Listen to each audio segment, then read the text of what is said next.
E aí, gente, tudo certinho com vocês?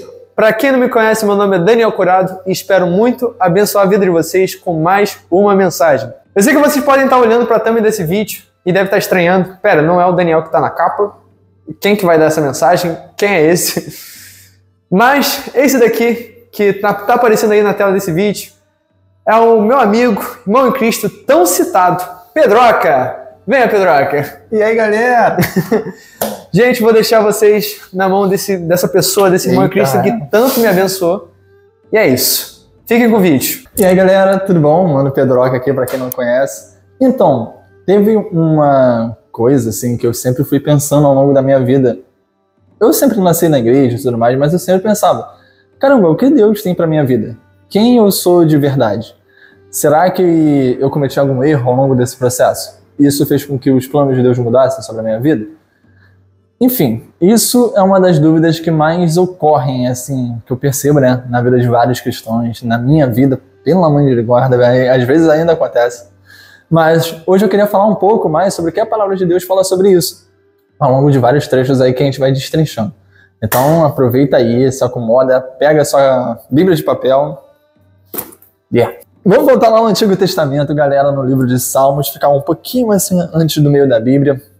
Lá no Salmo 139, lê depois ele todo, é um salmo muito maneiro, assim, porque fala num período que o próprio rei Davi estava nessas dúvidas, assim, sobre a vida e tal. Mas no versículo 16 fala uma parte muito legal, que é uma das minhas favoritas. Os teus olhos me viram, a substância ainda informe, e no teu livro foram escritos todos os meus dias, cada um deles escritos e determinado, quando nenhum deles ainda havia. Eu tô lendo aqui na minha versão, né, que é a Ara. Mas vamos dar uma olhada aqui como fica esse texto na versão da Bíblia Viva. Está dizendo, antes mesmo do meu corpo tomar forma humana, o Senhor havia planejado todos os dias da minha vida. Cada um deles estava registrado no teu livro, antes de qualquer um deles existir. Quando eu li esse verso na Bíblia Viva, eu sempre pensava, caramba, Deus ele tem uma visão assim muito retilínea, né? Tipo, caramba, todos os meus dias, então eu posso cometer um erro aqui que, meu Deus. Mas eu me peguei com essa dúvida. Cara, quem eu sou de verdade? O que Deus ele tem pra mim? Eu não sei ao certo tudo aquilo que Deus ele tem pra minha vida e onde eu vou alcançar. Como é que eu vou saber exatamente o que fazer? E se eu cometi algum erro lá atrás? Entende onde eu tô querendo chegar? Geralmente essas dúvidas acontecem muito quando a gente não tem essa verdade de Deus revelada no nosso coração. Eu tinha muito essa visão de que existe um plano certo ali de Deus para nossa vida e que determinados erros que a gente cometa, a gente sai do propósito de Deus e tudo vai por água abaixo. E a própria cultura popular, né? Tem várias músicas aí que eu não vou citar. A própria cultura popular, né? Tem isso como algo muito padrão. Se fulano morreu, chegou o tempo dele morrer. Fulano é assim porque ele está sob maldição. Parece até que Deus ele definiu, você vai ser assim e acabou, não existe nada que você possa fazer para mudar isso. Mas será que é isso mesmo? Será que não teve ninguém na Bíblia que Deus ele tinha um plano, um propósito, só que através da desobediência, através de atos errados que essa pessoa cometeu, se desviou? Esse sempre era meio que um receio meu, porque parecia que sempre você tinha que agir ali da maneira mais correta possível. A gente tem o exemplo de Saul. Voltando lá no Antigo Testamento, que está em 1 Samuel 13, no versículo 13. Dando um pouco de contexto, né? Antes da gente ler o verso, Saul tinha acabado de ser ungido rei e ele vai fazer uma peleja. Nessa peleja, ele deveria oferecer, né, um sacrifício ao Senhor, só que ele não poderia sacrificar. Ele deveria esperar o profeta chegar e assim o sacrifício seria feito, antes de ir para a peleja e tudo mais que ia acontecer.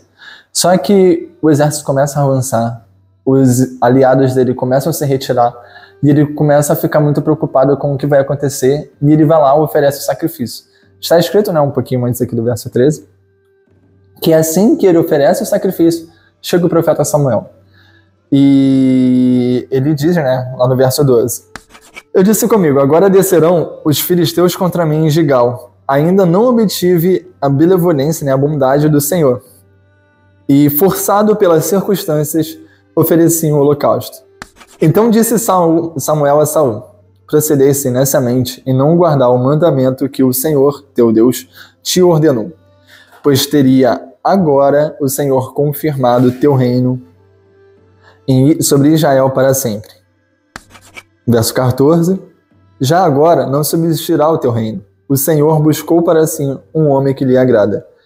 E já lhe ordenou que seja príncipe sobre o seu povo, porquanto não guardaste o que o Senhor te ordenou. Deus tinha uma vontade boa para Saul, para a família dele, para o reinado dele. Seria um reinado longo, e não seria nem necessário se brincar, Davi vinha existir. Mas, por conta do coração de Saul em não querer seguir o plano de Deus para a vida dele, ele tentou firmar aquilo com as próprias mãos, e tudo foi por água abaixo. Às vezes a gente pensa que, cara, eu posso estar meio que nesse caminho. Se no seu coração você ainda percebe a necessidade de arrependimento, ainda vê o Senhor Jesus como a ponte que faz você sair desse lugar que você está até o lugar do centro da vontade dele, essa é a sua decisão.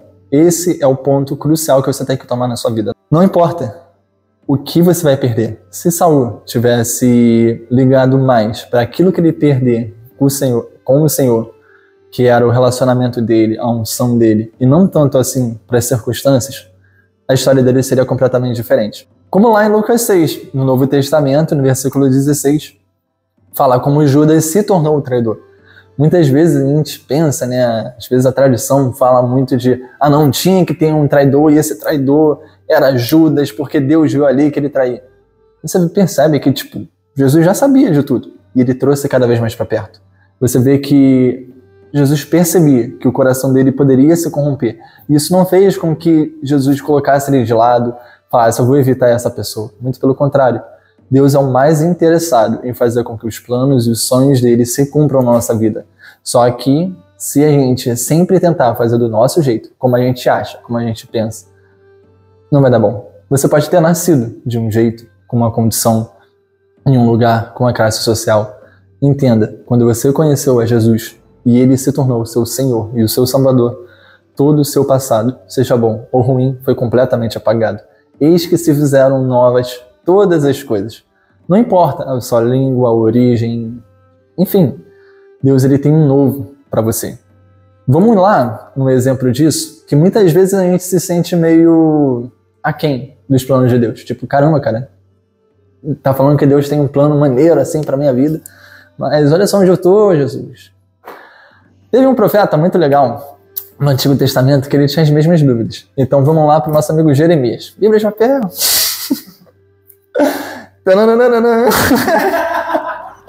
Hora da palavra. Lá em Jeremias, no capítulo 1, a partir do verso 4, está escrito: Antes que eu te formasse, no ventre materno eu te conheci. E antes que saísse da madre, te consagrei e te constituí profeta às nações. Então lhe disse eu, Senhor Deus, eis que não sei falar, porque eu não passo de uma criança. Mas o Senhor me disse, não digas não passo de uma criança, porque a todos que eu te enviar irás, e tudo quanto eu lhe mandar farás. Não temas diante deles, porque eu sou contigo para te livrar, diz o Senhor. Depois estendeu o Senhor a mão e tocou minha boca, e me disse, eis que ponho na tua boca as minhas palavras. Olhe que hoje eu te constituo sobre as nações e sobre os reinos, para arrancares e derribares, para destruíres e arruinares, e também para edificar e para plantar. Aí no verso 11, um detalhe muito legal, veio ainda a palavra do Senhor dizendo, que tu vês, Jeremias? Respondi, vejo uma vara de amendoeira. Diz o Senhor, viste bem, porque eu zelo sobre a minha palavra para cumprir. Muito legal, né, gente? Por que uma vara de amendoeira? Para quem não sabe, a vara de amendoeira, né, é a primeira planta no inverno a desabrochar suas flores. Isso mostra muito sobre o caráter de Deus e sobre a sua palavra. Assim que o inverno está começando a acabar, a amendoeira já brota. Isso é logo um sinal que está vindo a primavera, está vindo um renovo, está vindo uma nova estação na nossa vida. Deus é o mais interessado em fazer com que os planos dele cumpram na sua vida, na minha vida e de todo aquele que nele crê. Porque é aquilo. Quem nós somos é fruto de quem ele é. Quanto mais conhecemos quem ele é, mais sabemos aquilo que ele quer que nós façamos. E a coisa primordial que Deus anseia para ter com seus filhos é relacionamento. Como a gente vê lá no Jardim do Éden, que todo dia ele vinha falar com Adão e Eva. E você percebe que em todo momento, no Novo Testamento, Jesus sempre está perto do seu povo. Ele é o mais interessado em intimidade, em querer que você cresça. Mas é aquilo. Se a gente sempre achar que a gente sabe de tudo, a gente nasceu de um jeito, cara, não vai dar certo. Deus é mais desinteressado em fazer com que os planos e os propósitos dele se cumpram na nossa vida. Mas, sem a nossa dependência do Espírito Santo, naquilo que ele fala sobre quem nós somos, sobre a nossa identidade, nada disso será possível. Mais um texto para ficar aí no seu coração.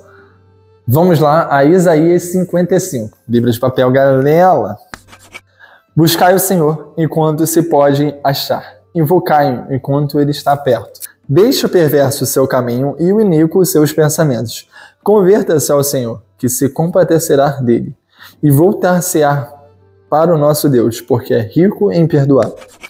Porque os meus pensamentos não são os vossos pensamentos, nem os vossos caminhos os meus caminhos, diz o Senhor.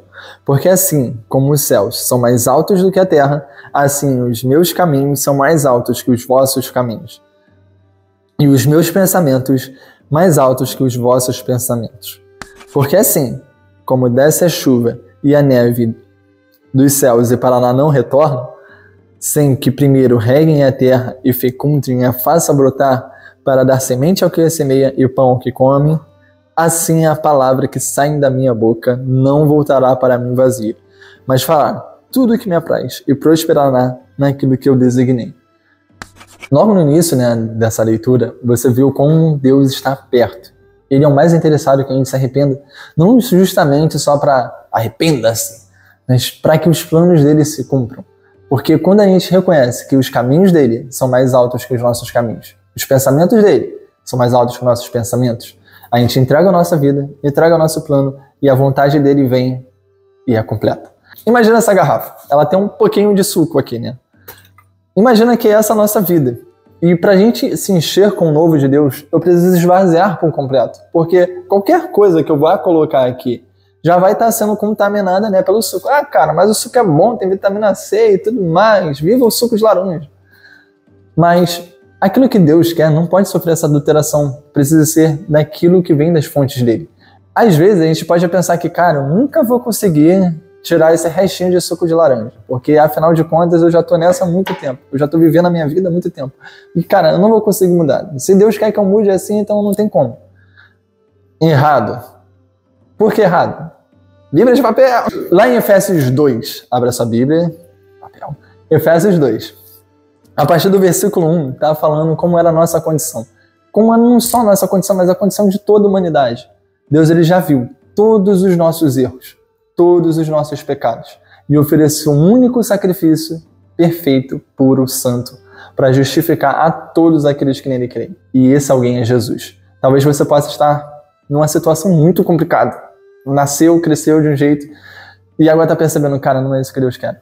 Mas nada é mais perfeito. Nada é mais puro, nada é mais santo, nada é melhor e mais presente na nossa vida do que o sangue de Jesus. Ele lava completamente todos os nossos pecados e faz com que a gente viva uma nova vida, uma nova realidade. Abriu Efésios 2? Era só para você abrir rapidinho. Efésios 2, a partir do versículo 1, está dizendo assim: Ele vos deu vida. E só um parênteses aqui, Essa vida é a vida Zoe. Pra gente, vida é vida. O bicho tá vivo, eu tô vivo, a planta tá viva. E é tudo a mesma vida de vida. Só que no grego, essa vida, Zoe, é carregada de um senso de propósito, um senso de vida. É tipo, sabe quando você tá naquele seu momento mais feliz, assim? É esse sentido de vida, é uma força vital completa em si. Voltando ao texto. Ele vos deu vida, estando vós mortos em vossos delitos e pecados, nos quais andastes outrora segundo o curso deste mundo, segundo o príncipe da potestade do ar, o espírito que agora atua nos filhos da desobediência. Capeta. Entre os quais também todos nós andamos outrora, segundo as inclinações da nossa carne, fazendo a vontade da carne e dos pensamentos. Olha aí, pensamento de novo. E éramos por natureza filhos da ira, como também os demais. Olha só como a gente era. Às vezes a gente acredita que viver intensamente uma vida é viver uma vida dando vazão à carne, aos pensamentos que a gente tem. A liberdade para muitos é fazer justamente aquilo que você quiser. E por causa disso, um estilo de vida cristão, quem nós realmente somos, quem realmente Deus quer que nós sejamos, quem Ele pagou o preço para que nós fôssemos alguém santo, se torna algo muito chato. Tipo, cara, você crente para ir na igreja e ficar naquele negócio e... Mas não é essa vida chata, né, que Deus tem. Como a gente disse, a vida de Deus é uma vida incrível, é uma verdadeira aventura, é a maior aventura que você vai viver na vida. E dar liberdade à carne, dar liberdade a você viver segundo o que você acha que pensa, é morte, porque você cada vez mais está escravo desses sentimentos. Ao ponto que se você não fizer isso, você se sente estranho, parece que estava faltando alguma coisa, mas quanto mais você se satisfaz, continua estranho. Muitas vezes, certos pecados aí, né, que a gente comete, a gente está com aquela vontade louca de cometer aquele pecado. Pecado assim mesmo. Assim que cometeu o ato, meu Deus, por que Deus, eu sou um desgraçado? Justamente porque a nossa nova criatura, quem nós somos em Cristo, sabe, cara, não é isso. Deus tem melhor para você, cara. Olha só, você se contentando com isso. Olha só, Deus tem muito melhor para você. Voltando ao texto, porque tenho mais. E graças a Deus, Jesus, ele chega e faz a mudança completa. Então lembre-se, viver a carne é viver escravo. Viver em Cristo é viver livre. Verso 4. Mas Deus, sendo rico em misericórdia, por causa do grande amor com que nos amou, e estando nós mortos em nossos delitos, nos deu vida juntamente com Cristo. Pela graça sois salvos. E juntamente com Ele nos ressuscitou e nos fez assentar em lugares celestiais em Cristo, para mostrar nos séculos vindouros a suprema riqueza da sua graça e bondade para conosco em Cristo Jesus. Deu um uhul! Verso 8.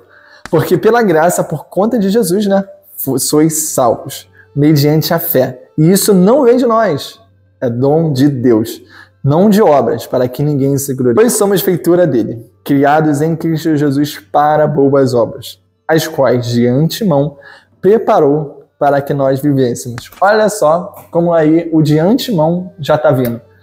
Confessou Jesus como seu Senhor e Salvador? Se arrependeu? Já existe um plano antes da fundação do mundo, reservado para você, para a sua vida, para a vida da sua família. Por quê? Porque Deus é um Deus de propósito. Você não está nesse mundo, você não viveu até hoje simplesmente para ser só mais um na multidão. Deus é um Deus de propósito, ele não depende das circunstâncias para que o plano dele se conclua. Ele depende da nossa fé em resposta a ele. Um grande exemplo de um homem que, apesar das circunstâncias mais doidas já acontecerem, ele continua ali com a sua certeza, foi o nosso querido amigo José. Volta lá no Antigo Testamento, primeiro livro, Gênesis, capítulo 39, está escrito: José foi levado ao Egito e Potifar, oficial de Faraó, comandante da guarda egípcio, comprou dos ismaelitas que tinham levado para lá. No verso 2, o Senhor era com José, e veio a ser homem próspero, e estava na casa do seu senhor egípcio. Você percebe que ele não deixou de ser escravo. A situação dele aparentemente não mudou, mas mesmo assim o Senhor estava com ele. Então, sempre que você achar que suas circunstâncias são desfavoráveis, lembre, em obediência a Deus, ele sempre está com você. Então, sempre que você se perguntar, cara, quem eu sou? Para onde eu vou? Onde estive? Sempre se lembre. Nós, por natureza, não poderíamos adorar a Deus, mas, por causa de Cristo, agora você é uma nova criatura.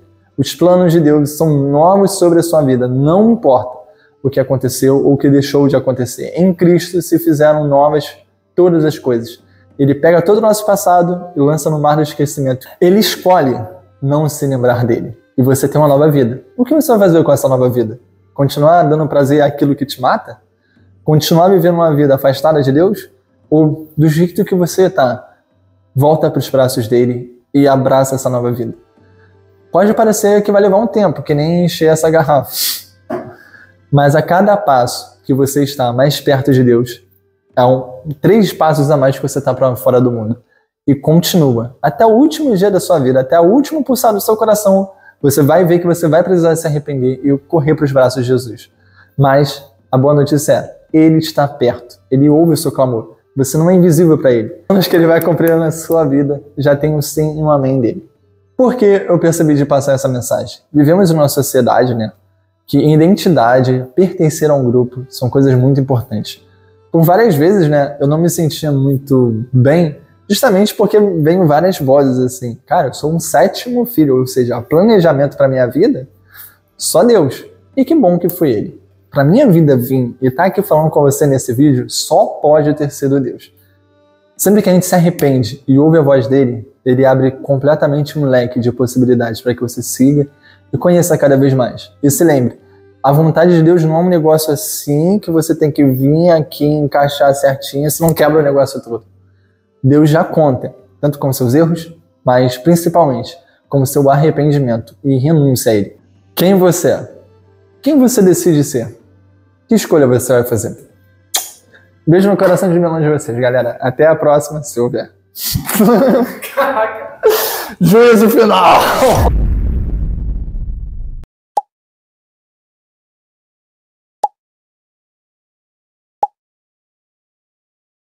Vamos voltar lá no Antigo Testamento, no livro de Salmos, é mais ou menos no meio ali da Bíblia. Salmo 139. Vamos dar um foco, esse salmo é maravilhoso, mas dá um foco no verso 16. Eu vou pegar aqui a... Pô, vai ficar vacilo pegar o celular, né, cara? Eu parei da Bíblia de papel. Mas vamos voltar. Eu vou colocar aqui o Salmo 119 na Bíblia Viva, só para comparar, mas... Às vezes a gente ainda se pega, né, na cultura popular. Tem até aquela música... Porque não ser torto, eu nunca se direito.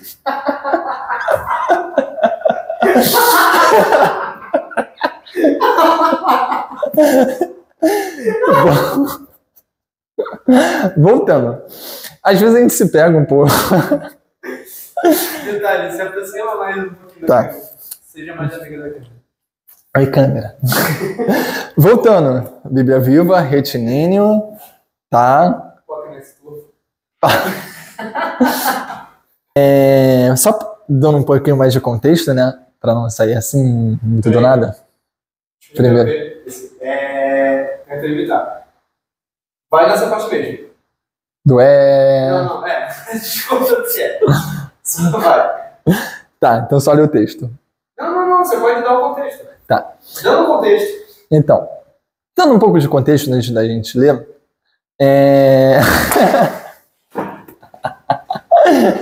Achei, ué. Deus tinha uma vontade boa para Saul. Ele era escolhido de Deus, ungido por Deus para ser rei. E se não fosse o coração de Saul ter se corrompido pelos prazeres, pela influência, quem viu a novela Gênesis aí, ó. Gênesis não é, pô, é Reis, cara. Meu Deus. Eu podia dar uma de plot twist. Voltando. Jeremias. Cadê Jeremias? Na minha Bíblia. Cara, eu vou me divertir tanto nesse vídeo. Horas e horas e horas a fio. Caramba, tiraram Jeremias da minha Bíblia. Deus, achei. Lá no você daqui, pode ser Bíblia de papel.